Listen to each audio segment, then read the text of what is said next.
dead of night, under the faint glow of streetlights in Bikru village, Kanpur, a brutal ambush shattered the quiet. 8 police officers, part of a planned raid on a dangerous gangster, lay lifeless, gunned down by unseen assailants firing from rooftops. The masterminds? The very men they sought to arrest, led by Vikas Dubey, a notorious criminal whose name had long struck terror into the hearts of the region. But then something strange happened. After this chilling massacre, Dubey vanished from sight, slipping through the fingers of a massive manhunt. How does a heavily wanted fugitive, responsible for over 60 serious crimes, evade some of the country's toughest police forces for days on end? Whispers began about mysterious insiders tipping him off, protection from within the police, and a criminal empire deeply entwined with local politics. When he was finally caught, hiding in a temple miles away in Ujjain, hope flickered that justice would be swift. Yet, as the police transported Dubey back to Kanpur, a chilling twist took place. The vehicle overturned under sudden, strange circumstances. In the ensuing chaos, Dubey snatched a gun and fired at his captors. The exchange of gunfire resulted in his death. But was this a desperate escape or a setup? Why did only Dubey's vehicle overturn? What secrets lie beneath this violent end? This is the story of a shadowy nexus of crime and power, a deadly cat-and-mouse chase, and a final encounter that still questions justice itself. In the heart of Uttar Pradesh, India, the city of Kanpur was home to Vikas Dubey, a man whose name became synonymous with crime and power. Born in the late 1960s in Bikru village, Kanpur, Dubey grew up in a modest Brahmin family. Little is documented about his early years, but by the 1990s, he had entered the world of crime, starting with small-scale extortion and land disputes. Over time, his influence grew, transforming him into a feared gangster known as Vikas Pandit. By 2020, Dubey had over 60 criminal cases registered against him, including murder, robbery, kidnapping, and attempted murder. Among his most notorious crimes was the 2001 murder of Santosh Shukla, a state minister, inside a police station in Kanpur. Despite the severity of his charges, Dubey repeatedly secured bail, raising questions about his ability to evade justice. Question: how did Vikas Dubey manage to avoid conviction for so long? Dubey's success in evading long-term imprisonment stemmed from his alleged connections with local politicians and police officials. Reports indicate he maintained ties with influential figures across political parties in Uttar Pradesh, which provided him protection and insider information. His ability to secure bail, even in high-profile cases, pointed to a deeper nexus that shielded him from accountability. In Bikru village, Dubey operated as a local strongman. He controlled businesses, resolved disputes, and wielded significant influence, often acting as a power broker in local politics. His criminal empire relied on a network of loyal aides who carried out his orders, from extortion to violent reprisals. The Uttar Pradesh police had been tracking him for years, but his influence made arrests challenging. By mid-2020, pressure was mounting on the police to act. On July 2, 2020, a new complaint was filed against Dubey for attempted murder, prompting the Kanpur police to plan a raid to arrest him. The decision was driven by increasing public outrage over his unchecked activities and the recent killing of 8 policemen in a separate incident, which had put the Uttar Pradesh police under scrutiny. Question: why was the July 2020 raid significant? The raid was significant because it targeted one of Uttar Pradesh's most notorious criminals at a time when the state government was under pressure to demonstrate law enforcement effectiveness. The police aimed to apprehend Dubey at his heavily fortified residence in Bikru village, but they were unaware of the trap awaiting them. Dubey's residence in Bikru was more than a home. It was a stronghold. The village, located about 30 kilometers from Kanpur city, was a maze of narrow lanes, ideal for ambushes. Locals reported that Dubey's house was equipped with surveillance and had loyalists stationed nearby, ready to act on his command. The stage was set for a confrontation that would shake the state. As the police prepared for the raid, Dubey's network was already in motion. Reports later revealed that he had been tipped off about the police operation, allegedly by someone within the Kanpur police itself. This betrayal would lead to one of the deadliest attacks on law enforcement in Uttar Pradesh's recent history. The tension in Kanpur was palpable. For years, Vikas Dubey had operated with impunity, leveraging his connections to stay one step ahead of the law. The decision to raid his hideout was a bold move, but it carried immense risks. Would the police finally bring him to justice? Or would Dubey's influence prove too powerful? On the night of July 2, 2020, a team of approximately 25 policemen from Kanpur, led by Deputy Superintendent Devendra Mishra, set out for Bikru village to arrest Vikas Dubey. The operation was based on a fresh complaint of attempted murder filed against him. The police expected resistance but were unprepared for the scale of violence that awaited. Bikru village, a quiet rural area about 30 kilometers from Kanpur city, was Vikas Dubey's stronghold. His residence, a fortified house, was strategically positioned in a maze of narrow lanes, making it difficult for outsiders to navigate. As the police approached around 1 a.m. on July 3rd, they found their path obstructed. Heavy machinery, including a bulldozer, had been deliberately placed to block the road to Dubey's house, forcing the team to proceed on foot. Question: what made the police operation vulnerable? The police team was compromised by a lack of adequate intelligence and preparation. Reports later confirmed that Dubey had been tipped off about the raid, allegedly by a local police official. This allowed him to prepare an ambush. The team was also under-equipped, lacking sufficient backup or heavy weaponry to counter a planned attack. As the officers entered the village, they were met with sudden gunfire from multiple directions. Dubey and his aides, armed with rifles and other weapons, had taken positions on rooftops and within the house. The narrow lanes left the police with little cover, turning the raid into a death trap. 8 policemen were killed in the ambush: Deputy Superintendent Devendra Mishra, 3 sub-inspectors, and 4 constables. Several others were injured. Autopsy reports later revealed that the officers were shot at close range, some with multiple bullet wounds. Several had been attacked with sharp weapons, indicating a brutal, coordinated assault. The attackers also looted police weapons, further escalating the chaos. Vikas Dubey and several of his aides fled the scene under the cover of darkness, leaving behind a devastated police force. Question: how did the ambush impact the immediate aftermath? The Bikru ambush sent shockwaves through Uttar Pradesh.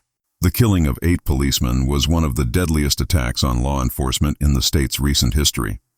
It exposed vulnerabilities in police operations and raised questions about internal leaks. The Uttar Pradesh government faced intense public and political pressure to respond swiftly. In the hours following the ambush, the police launched a massive search operation. Checkpoints were set up across Kanpur and neighboring districts, and the Uttar Pradesh Special Task Force, STF, was deployed to track Dubey and his associates. The crime scene at Bikru was secured, and forensic teams collected evidence, including bullet casings and stolen police weapons found abandoned nearby. The ambush revealed the extent of Dubey's network. His aides, numbering over a dozen, were scattered across the region, some providing logistical support while others went into hiding with him. The police identified key associates, including Amar Dubey, Prabhat Mishra, and Prem Prakash Pandey, as co-conspirators in the ambush. Over the next few days, several of these aides were tracked down. Some were killed in separate police encounters, while others were arrested.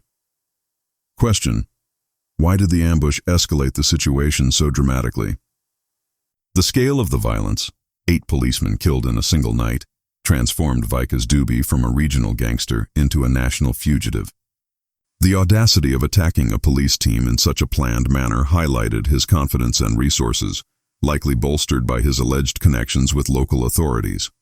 The incident also humiliated the Uttar Pradesh police, making Dubey's capture or elimination a top priority for the state government.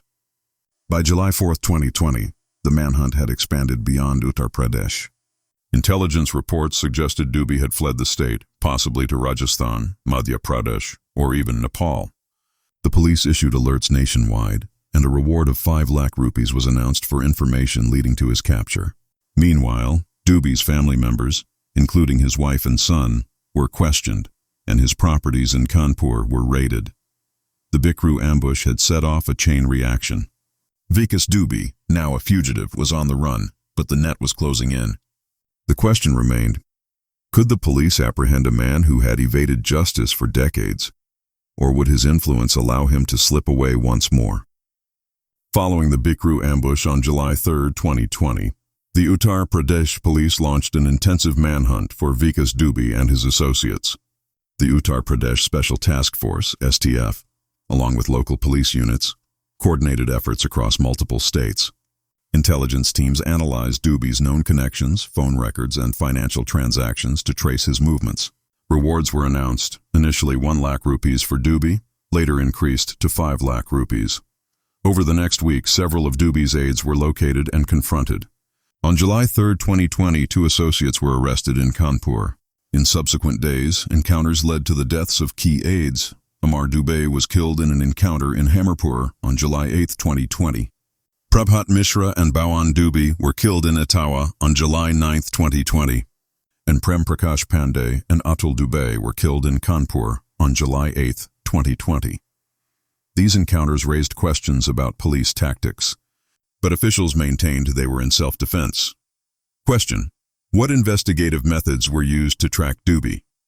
The police relied on human intelligence, surveillance footage from highways and toll plazas, and tips from informants. They also monitored Dubey's family and known associates, leading to raids on his properties in Kanpur and Lucknow. Forensic evidence from the Bikru crime scene, including fingerprints and ballistic reports, helped identify participants in the ambush. By July 8, 2020, the manhunt had expanded to neighboring states. Reports indicated Dubey had crossed into Madhya Pradesh, using a network of supporters to evade capture. The police issued lookout notices at airports, railway stations, and border checkpoints. On July 9, 2020, Vikas Dubey was arrested in Ujjain, Madhya Pradesh. He was spotted at the Mahakal temple, where he had gone to offer prayers. Temple security personnel recognized him from media alerts and informed the local police. Dubey was taken into custody without resistance. At the time of arrest, he was carrying identification documents and had shaved his head to alter his appearance. Question: how was Dubey's identity confirmed during arrest? Ujjain police verified his identity through fingerprints and by matching his description to wanted posters. Dubey himself shouted his name to draw attention, possibly as a strategy to ensure a public arrest. He was handed over to the Uttar Pradesh STF for transit back to Kanpur. The arrest marked a turning point, but the journey back proved fatal. On July 10, 2020, while being transported in a police convoy from Ujjain to Kanpur, the vehicle carrying Dubey overturned near Sachandi, on the outskirts of Kanpur, around 6 a.m. According to the STF, the accident occurred due to heavy rain and an attempt to avoid hitting cattle on the road. Following the overturn, Dubey allegedly snatched a pistol from an injured officer and attempted to flee into nearby fields. He opened fire on the pursuing police, injuring 4 officers. In retaliatory firing, Dubey was shot multiple times and collapsed. He was rushed to Halat Hospital in Kanpur, where he was declared dead on arrival. Autopsy reports confirmed death due to bullet wounds. Question: what evidence supported the police account of the encounter? The STF provided details of the vehicle accident, including photographs of the overturned SUV. Recovered weapons and injury reports from the 4 policemen corroborated the claim of an escape attempt and exchange of fire. However, the proximity of the encounter site to Kanpur, about 15 kilometers from the city, led to scrutiny over whether the incident was orchestrated. In the days following, more aides were apprehended. By mid-July 2020, over 20 associates had been arrested or killed in encounters.